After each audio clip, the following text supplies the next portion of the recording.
Salut à tous, on se retrouve aujourd'hui pour un nouvel update lecture. Pour le premier livre, je voudrais vous parler d'une sortie des éditions Underground qui date déjà un petit peu et qui au final est une réédition puisqu'il s'agit du Ballet des âmes de Céline Guillaume. Donc comme je vous le disais, le Ballet des âmes a déjà été publié dans d'autres maisons d'édition que je ne pourrais vous citer, mais j'avoue que quand j'ai vu la beauté de ce hardback sorti chez Underground, je n'ai pas du tout hésité.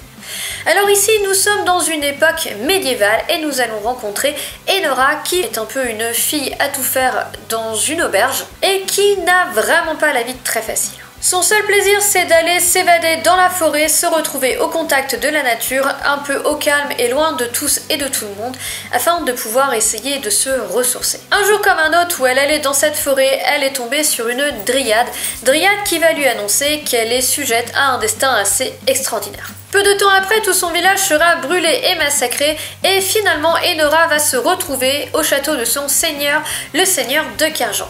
Va commencer alors pour elle une nouvelle vie, mais soyons honnêtes, celle-là ne va pas vraiment être beaucoup plus facile que la précédente. J'ai vraiment adoré la facilité avec laquelle Céline Guillaume nous emmène dans son monde, dans ce monde médiéval. On voit que c'est une époque qu'elle connaît sur le bout des doigts, et elle sait nous instiller des petits détails tout au long de la lecture qui rendent justement cette lecture plus vraie que nature. C'est donc réellement un roman qui se lit et qui s'apprécie pour son ambiance, ce retour à l'époque médiévale. Ici finalement c'est une tranche de vie, la tranche de vie d'Enora, la façon dont elle va grandir et tout ce dont elle va avoir à faire.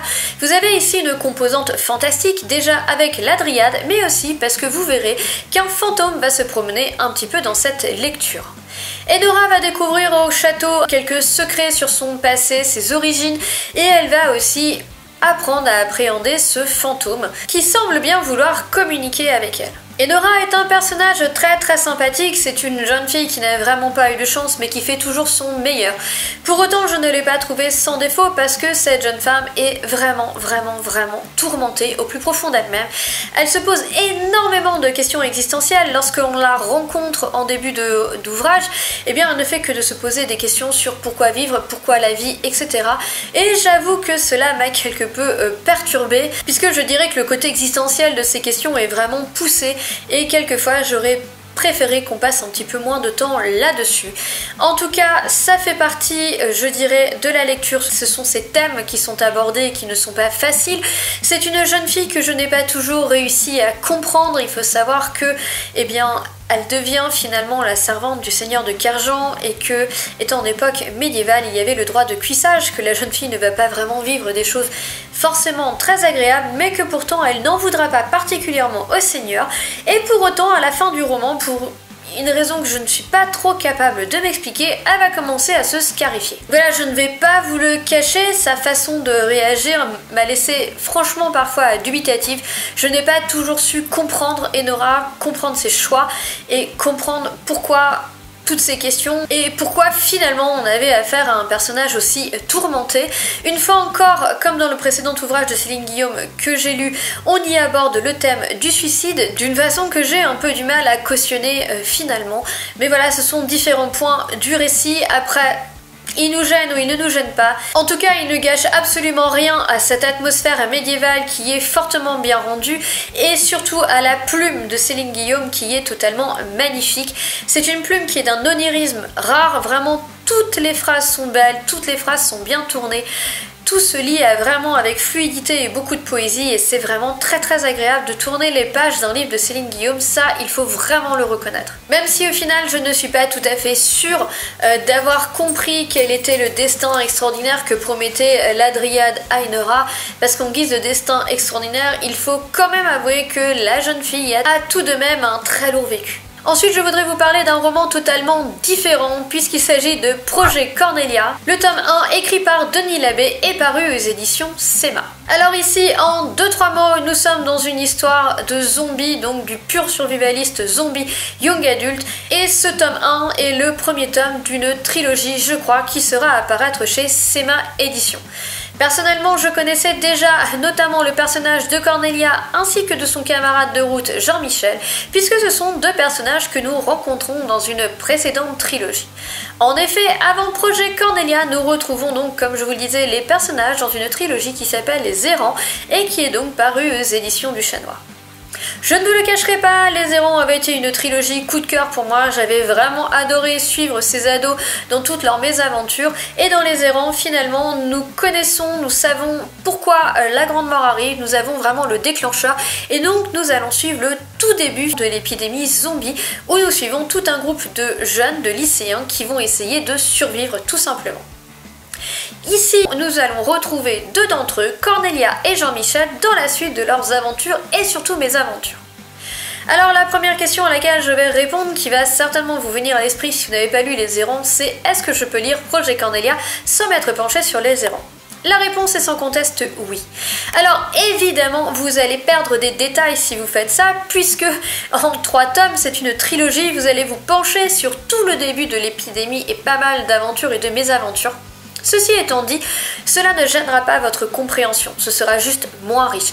En effet, ici, c'est Cornelia qui va vous raconter ses mésaventures dans une sorte de carnet. Alors n'ayez pas peur, ce n'est pas sous forme de lettres, c'est fortement bien écrit, il n'y a aucun souci là-dessus. Mais notre chère Cornelia, en début d'ouvrage, va donc vous réexpliquer en résumé, finalement, ce qu'il s'est passé dans son passé, dans le début, et pourquoi elle est arrivée là où elle est aujourd'hui. Ce qui permet au lecteur qui ne connaît pas encore Cornelia et Jean-Michel de faire connaissance avec eux, et donc de se mettre un petit peu dans le bain des zombies et de l'univers dans lequel on est. Et pour ceux qui connaissaient déjà Cornelia et Jean-Michel, ça vous permet de vous rafraîchir la mémoire. Et croyez-moi, ça fait du bien. Donc comme je vous le disais, nous allons retrouver Cornelia et Jean-Michel qui sont perdus pour des raisons que je vous laisse découvrir. Dans l'est de la France, ils essayent en fait de rallier Verdun où Cornelia aurait une chance de retrouver sa famille. Ce que j'ai vraiment apprécié là-dedans, c'est que bien les jeunes ont 17 ans ici, et même s'ils prennent 10 ans de maturité par mois vécu à cause de tout ce qu'ils vont vivre, ça reste quand même de jeunes adultes, des ados, des jeunes adultes, et ce ne sont pas des surhommes, ils ont des réactions qui sont totalement crédibles, ils ont des personnalités qui sont crédibles, même si je mets un bémol pour Jean-Michel qui est complètement timbré. Ceci étant dit, on découvre dans Les Errants pourquoi il est devenu un petit peu comme ça, et finalement tout s'explique. Donc nous suivons ici les deux jeunes gens sur la route en train d'essayer de retrouver Verdun. Les jeunes ont plus ou moins appris à conduire dans Les Errants, puisqu'au début évidemment ils n'en étaient pas capables, et donc ils font parfois la route en voiture quand ils en trouvent, parfois la route à pied. En tout cas, il faut dire que rien n'est facile, mais ce que j'ai adoré, c'est que Denis Labbé ne va pas s'attarder, on va dire, sur des situations communes dans les romans de zombies, mais va plutôt s'attarder sur des situations totalement inédites et originales qu'il va créer, et j'ai vraiment adoré son imagination, j'ai vraiment adoré voir que malgré le nombre d'ouvrages qui sont sortis sur le thème, on puisse encore trouver des idées originales et ma foi fort captivantes. La plume de Denis est vraiment très agréable, elle est hyper dynamique, elle est fluide. Voilà, elle se lit très très bien et elle colle à la perfection au roman, à l'atmosphère qu'il veut y coller, à la personnalité notamment de Cornelia. Oui, parce que pour vous parler 2 minutes des personnages, eh bien je ne vous le cacherai pas, Cornelia était mon personnage préféré dans la précédente trilogie et j'ai trouvé totalement excellent le choix d'avoir choisi Jean-Michel comme compagnon de route, parce que Jean-Michel, c'est le personnage le plus atypique qu'il y avait dans le groupe, c'était donc le plus riche à développer, et ça fait vraiment un duo d'enfer, c'est assez génial de les suivre, surtout qu'ils se lancent pas mal de piques, il y a énormément d'humour, et donc c'est très très sympa de voir que, bien, au survivalisme, à la violence, aux horreurs qu'ils vont devoir affronter au cours de leur parcours, les deux jeunes gens n'en oublient pas l'humour, ce qui permet tout de même une petite touche de légèreté sur ce livre. Je tiens aussi à remercier l'auteur énormément parce qu'il nous épargne une romance niaise ou au minimum des sentiments ambigus entre les deux jeunes gens. En effet, les sentiments entre Jean-Michel et Cornelia sont très clairs, ils ne sont pas attirés l'un par l'autre, ils sont simplement très bons amis et encore des fois ils se demandent comment ils arrivent à se supporter. Bref, tout est clair, tout est net et de toutes les manières ils n'ont pas du tout de temps à perdre, croyez-moi, sur une romance quelconque. En tout cas, pour le lecteur, c'est vraiment très agréable de ne pas avoir une romance sur fond de zombies, mais un réel roman survivaliste, un réel roman finalement en milieu zombie. D'autant qu'ici, on en rajoute un petit peu une couche, si je puis dire, puisque puisque les deux jeunes se retrouvent pris en plein hiver, ils sont dans l'est de la France, il fait très froid, il gèle, et donc en plus des zombies, ils vont devoir faire face à une menace plus terrible peut-être encore, la météo. Puisque en effet avec l'épidémie zombie, ils doivent déjà faire face à la faim, ils doivent faire face à la fatigue, ils doivent faire face à la soif, mais à cela va s'ajouter aussi le froid, et devoir combattre le froid, c'est peut-être ce qu'il y a de plus terrible, puisqu'il va être capable de s'infiltrer partout. J'ai vraiment beaucoup apprécié cette façon dont il a d'incorporer ce nouvel élément, ce froid, comme élément dans la vie de tous les jours et comme élément, on va dire, dangereux dans la vie de tous les jours des jeunes gens. Rajoutez à ça, évidemment, des humains qui ne sont pas toujours très sympas, vous comprendrez que vous n'allez vraiment pas manquer d'action dans ce roman. En effet, comme dans beaucoup de livres de zombies, en tout cas beaucoup de livres qui présentent des monstres, vous allez vite vous apercevoir que les zombies ne sont peut-être pas les plus violents et les plus cruels. Bref, je crois que vous l'aurez compris, Projet Cornelia a été une excellente lecture, j'ai vraiment adoré. Et tous ceux qui sont amateurs de livres de zombies et que le young adulte ne dérange pas, je vous conseille plus que fortement de vous pencher dessus, parce que sincèrement, ça vaut vraiment le détour. Après Halloween approchant, je me suis penchée sur le deuxième tome de Shadow House Cache-Cache Mortel, écrit par Dan Pawlowski et paru aux éditions Hachette. J'ai lu le tome 1 au mois de juin, je crois, ou quelque chose comme ça, et c'est une lecture jeunesse young adulte qui va parler de maisons hantées et d'esprits pour le moins malfaisants.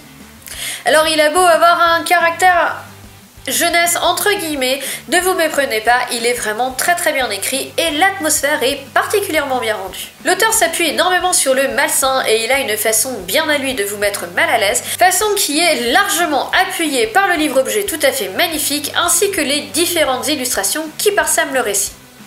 Si vous voulez voir l'objet livre et les illustrations, je vous propose d'aller voir le book haul dans lequel je le présente et où je vous montre justement le style de photographie que vous allez y retrouver. Mais sincèrement, ces photographies collent à la perfection au récit. Il faut savoir qu'elles ont été créées et montées finalement pour le récit et que donc le sujet de la photographie colle vraiment à ce que vous allez retrouver dans le livre. Mais Shadow House, finalement, de quoi ça parle? Eh bien, dans le tome 1, vous allez retrouver 5 adolescents qui vont se retrouver dans le manoir de l'Axpure House sous des prétextes différents. Alors que l'un pensait atterrir dans une école de musique prestigieuse, deux jumeaux pensaient atterrir sur un lieu de tournage. La troisième, quant à elle, pensait vraiment qu'elle allait retrouver sa tante puisque ses parents sont décédés. Et la cinquième était persuadée de rentrer dans un pensionnat de prestige. Seulement arrivé là-bas, eh bien force va être d'admettre qu'ils ne sont pas du tout là pour ça, que le manoir est abandonné, en tout cas abandonné des vivants. Et visiblement, si on les a attirés là-bas, ce n'est pas du tout pour leur faire du bien. Bref, les ados vont essayer de s'enfuir et pour s'enfuir, ils vont essayer un petit peu finalement de trouver quelques indices sur la maison parce qu'ils vont vite se rendre compte que celle-ci joue un petit peu avec leurs nerfs car outre les fantômes et autres esprits, eh bien ils vont devoir faire face à la maison elle-même qui a tendance à changer ses pièces et de disposition au gré de ses envies. Ce n'est pas parce que vous avez traversé une porte il y a 2 minutes qu'elle sera là à votre retour. Quant à la porte de sortie, bon courage pour la trouver. Après tout le reste, évidemment, vous allez être avec la recette typique des livres sur les fantômes, mais encore une fois, comme je vous le disais, l'atmosphère est extrêmement bien rendue. Ce sont des livres assez courts qui se lisent très bien et très vite et qui sincèrement sont très prenants.